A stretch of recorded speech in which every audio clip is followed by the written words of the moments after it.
we go. Failure to thrive. Yeah, as I said, my name is Galya, and I'm a lead product quality engineer at Facebook Oculus Virtual Reality Labs. I'm going to present you about my journey of being a failure analysis engineer at Facebook, and also some post projects that I worked on. Um, they include first hardware generation uh, products by Facebook. If we can go to the second slide. Perfect. So you can see here device which has a camera and a large screen. And I was the lead engineer who was collecting fail analysis information about this device. This is first hardware generation from Facebook company itself. And the great thing about it, if you think about it, this product was released before the pandemic, and it gives you an option to connect with your family and friends when you're talking to them while seeing the 360 degree of the room. And it also has AWS implementations, meaning it has Alexa built in. Also, it has really large screen and large speaker where you can play your favorite songs on and everything, and feel that sense of connectivity with your own family. Being an immigrant by myself, I really value video calls with my family, and I think this was a great device which helped during the pandemic to overcome some distance relations with their loved ones, friends, and family. Yeah, if we can go to the next slide, please. Aside from portal devices, I also work on Oculus Quest, Rift S, and Go, and all the hardware products that so far Oculus has provided to the world. I believe majority of us using this platform currently using Oculus Quest or Go or any other series of products.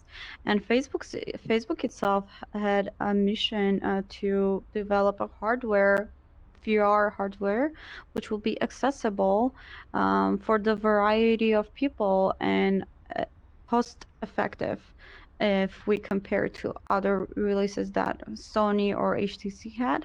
The cost of VR headset got 50% off by the hardware equipment price. If we can go to the next slide, please. It's best to have failure happen early in life. It wakes up the phoenix bird in you, so you rise from the ashes. This is a really great quote by Anne Baxter that I really admire, and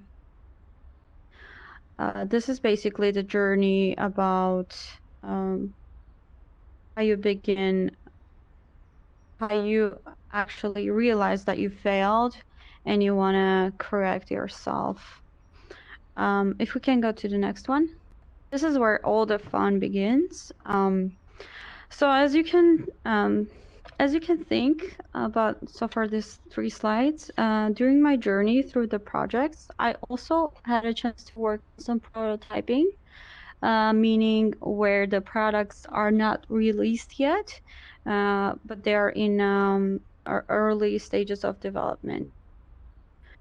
During my journey through these projects, I also initiated a couple of Series A startups that were not successful enough and had to die.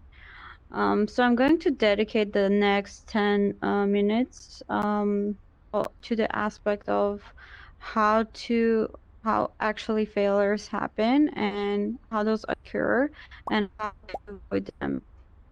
But first, I want you all to take a deep breath. Close your eyes. And for a second, think about the most embarrassing moment of your life. Okay, You have to let go of that thought. One of those moments I've experienced in my life when I was working on a project in R&D at Facebook. R&D as a term means research and development. And this project was, at that time, could have been evolutionary for technology, for vision specifically, vision engineering, and in virtual reality itself. Not having enough experience like my coworkers had, and being around type A leadership people, and also lacking skills in electrical engineering, audio engineering, or optical engineering. Day by day, my self-esteem was lowering down while I was working on this project. Because I had to meet certain numbers of tested prototype devices that would have been safe to use for our partners.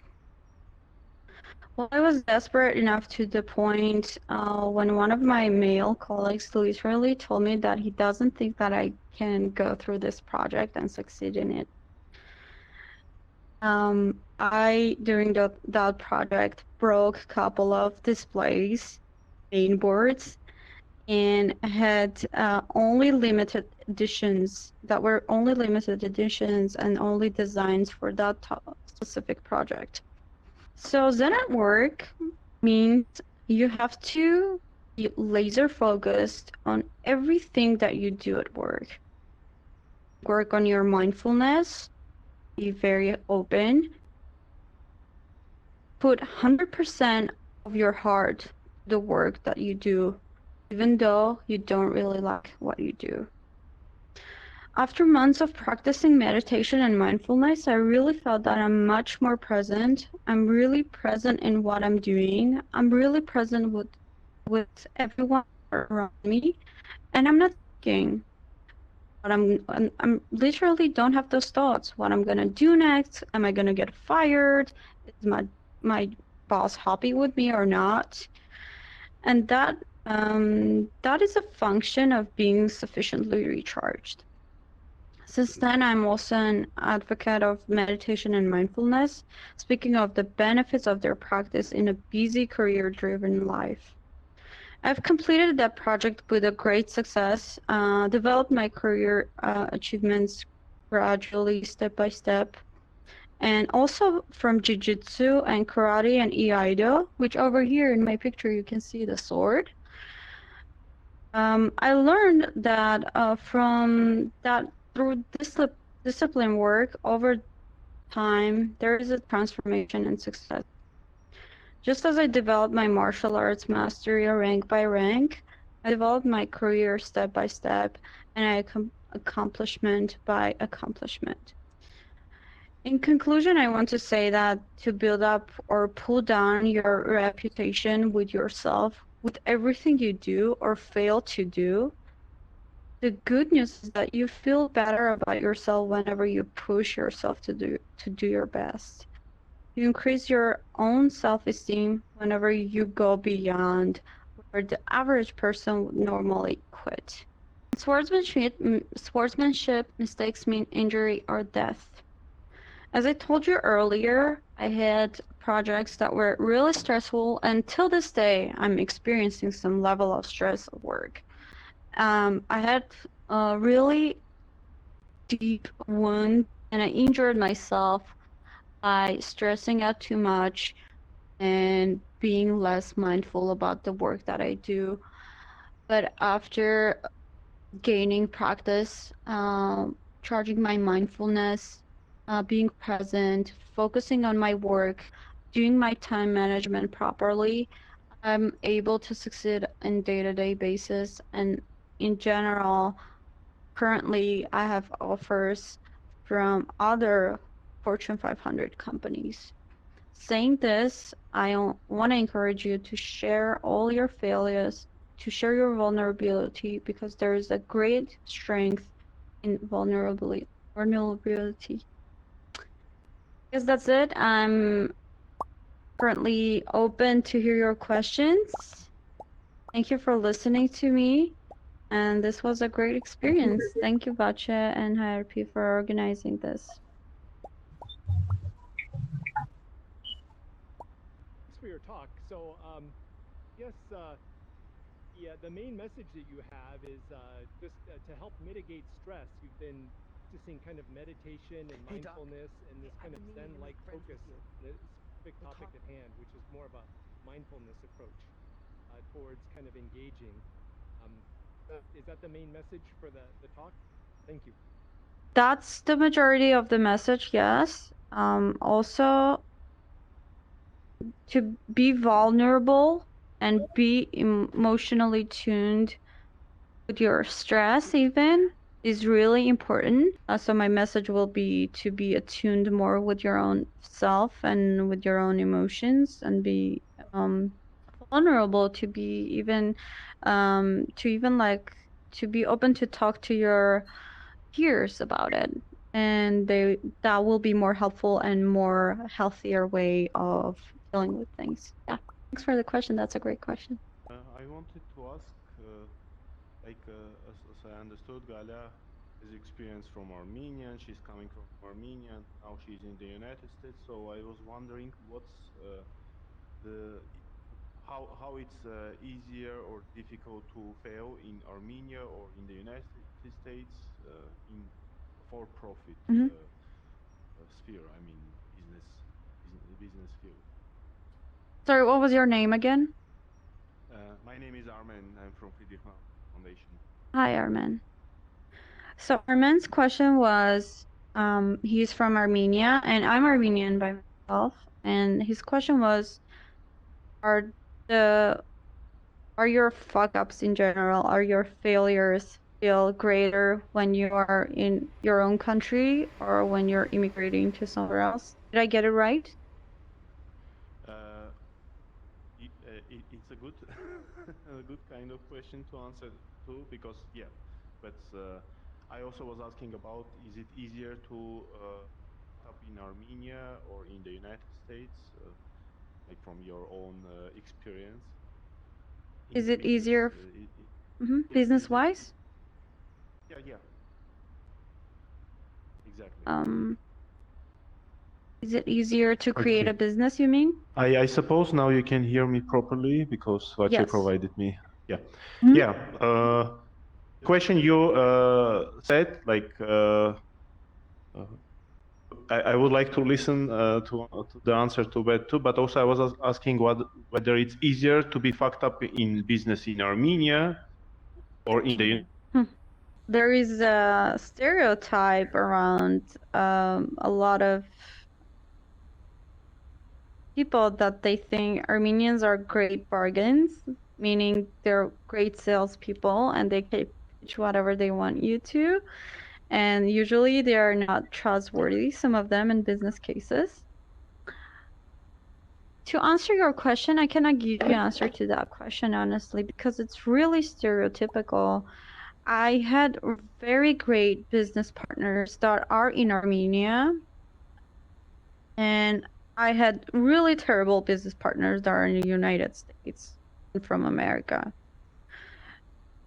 But what I can say is whether it's up to you, whether you trust that person. It's not up to the country or not up to nationality. And it's really ugly when we generalize these things, because you can never say. Um, I have great American friends, I have great Armenian friends, I have great other nationalities friends from, and there are really terrible, stereotypical things that they're talking about. So my answer to this would be, I don't know.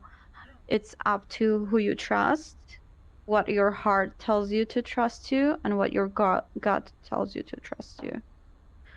For me, both countries represent great meaning in my heart, and can't talk badly about those, both of them.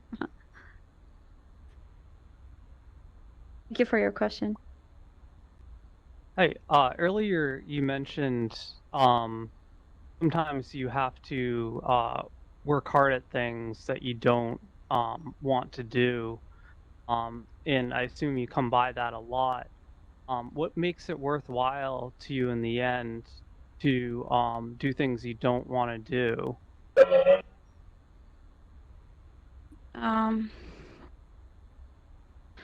In my perspective view, there are short-term goals and long-term goals.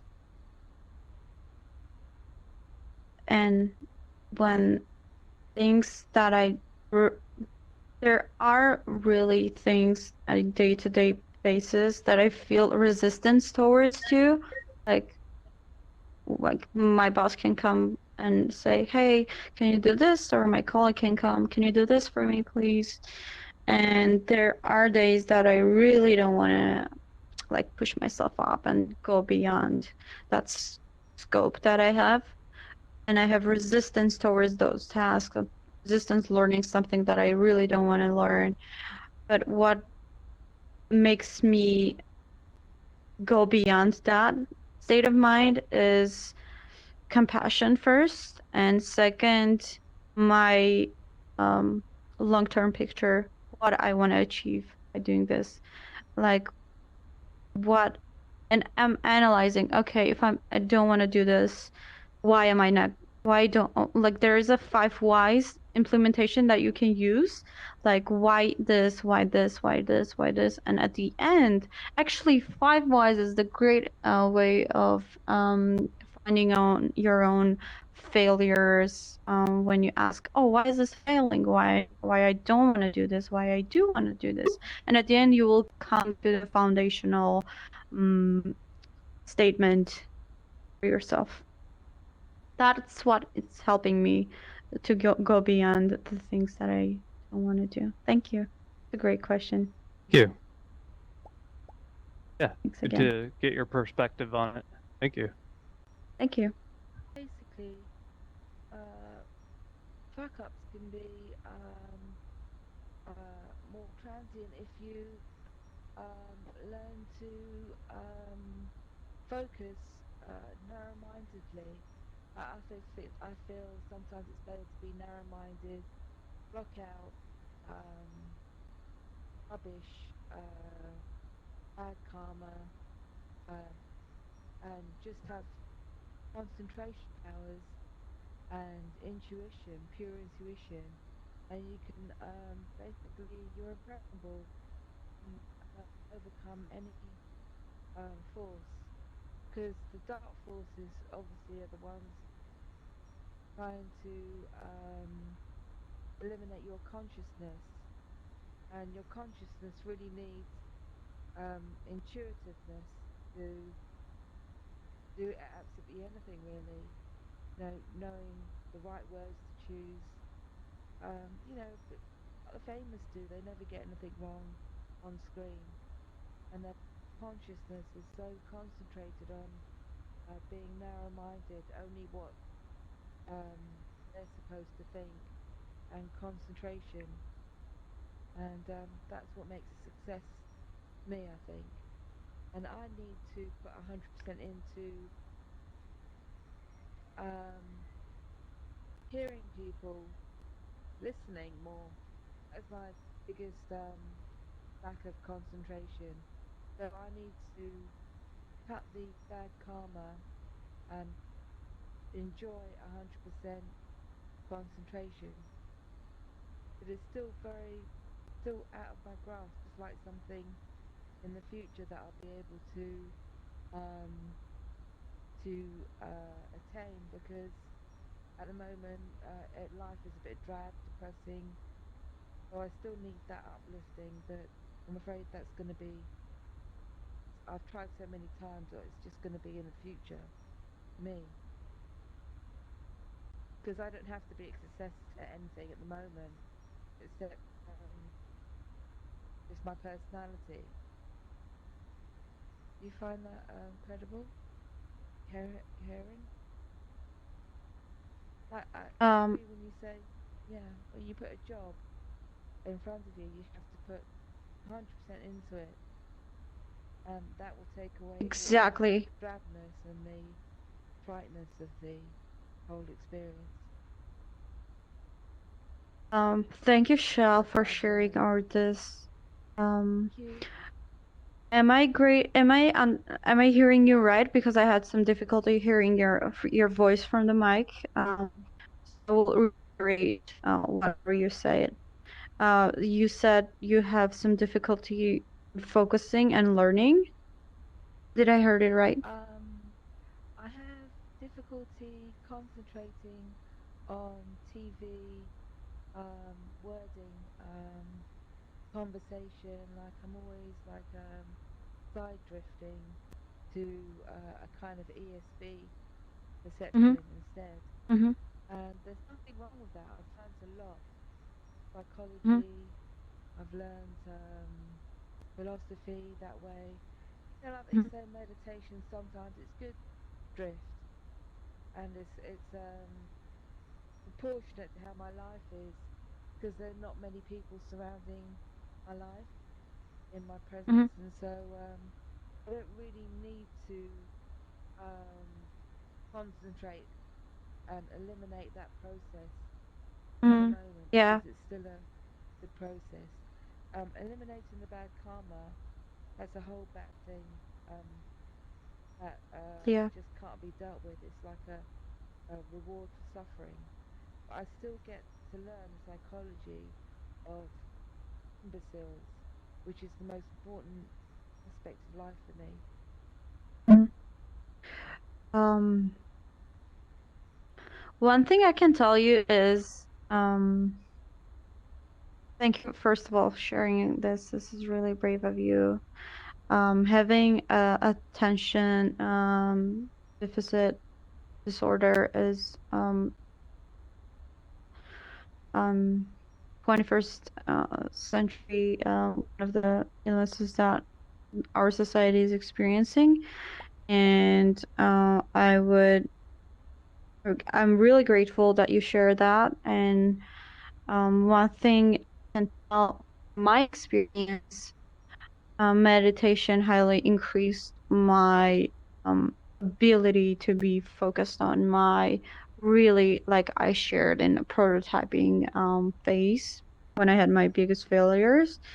Um, it increased my focus by hundreds of times, but I was putting daily practice over 2 years, like every morning and every night. I'm not sure what your journey of healing was to be more attentive, but I can recommend you to find someone that will treat you with the way you feel better day by day or month by month. That's all I can say. I'm getting from the meditation class, Okay. chilling out space. I'm getting Yeah. the ultimate in also ESP perception and drifting. So it's not Mm-hmm. really a bad crisis at all Mm-hmm. because it's a natural process. I'm going Mm-hmm. to look forward to that 100% concentration pattern um, in the vernacular. But at the moment, it's lacking. That's not a bad thing.